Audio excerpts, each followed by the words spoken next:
ఆటలంటే హైదరాబాద్ పేరే చెప్పుకోవాలి. క్రీడా ప్రపంచం దృష్టి మనపైనే ఉండాలి. క్రీడా రంగం బడ్జెట్ 16 రెట్లు పెంచాం.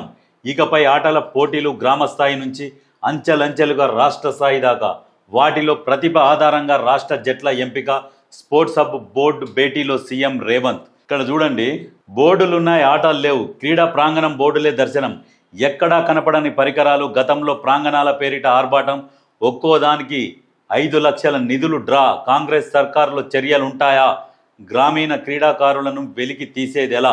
క్రీడలకు హైదరాబాద్ హబ్. క్రీడా సంస్కృతిని పెంపొందించేందుకు కృషి. తెలంగాణ స్పోర్ట్స్ హబ్ బోర్డు సమావేశంలో ముఖ్యమంత్రి రేవంత్ రెడ్డి.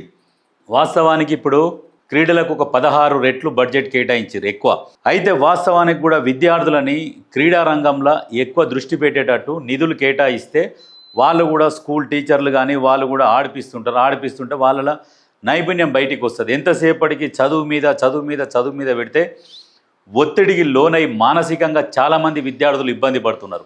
రోజు 1 గంట 2 గంటలు ఆటలకు కేటాయిస్తే ఫిజికల్గా ఫిట్ అవుతాడు, మానసికంగా కూడా స్ట్రాంగ్ అవుతారు పిల్లలు. దీని మీద గతంలో ఏ ప్రభుత్వం కూడా శ్రద్ధ పెడతలేదు. ఎంతసేపటికి చదువు తర్వాత ఇంటికి పోయినాక మళ్ళీ చదువు. 1-2 గంటలు ఫిజికల్గా ఫిట్ అవుతారు, మానసికంగా కూడా స్ట్రాంగ్ అవుతారు. అప్పుడు కొంతమంది విద్యార్థులు సూసైడ్ చేసుకుంటున్నాయి కూడా మనం చూస్తున్నాం.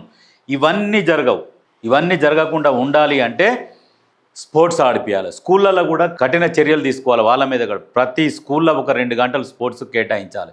ఆ విధంగా చర్యలు తీసుకుంటే ఎలాంటి పిల్లలకు కూడా మానసికంగా ఇబ్బందులు లేకుండా తయారవుతారు. దీంతో పాటు రాష్ట్రానికి ఎన్నికైతే రాష్ట్రం నుంచి దేశానికి కూడా సెలెక్ట్ అవుతారు. దేశం సెలెక్ట్ అయినప్పుడు మనం ప్రపంచ స్థాయి పోటీలల్లో విజయం సాధించే అవకాశాలు ఉంటాయి.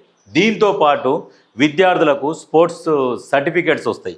దాని ద్వారా ఉద్యోగాలు కూడా వస్తాయి. దాని మీద కూడా అవగాహన కల్పిస్తే పిల్లలు ఖచ్చితంగా ఆటలలో రాణించి వాళ్ళు స్పోర్ట్స్ సర్టిఫికేట్ సంపాదిస్తారు. చదువు దాంతోపాటు ఈ స్పోర్ట్స్ 2 కలిపితే ఉద్యోగ అవకాశాలు కూడా ఈజీగా ఉంటాయి.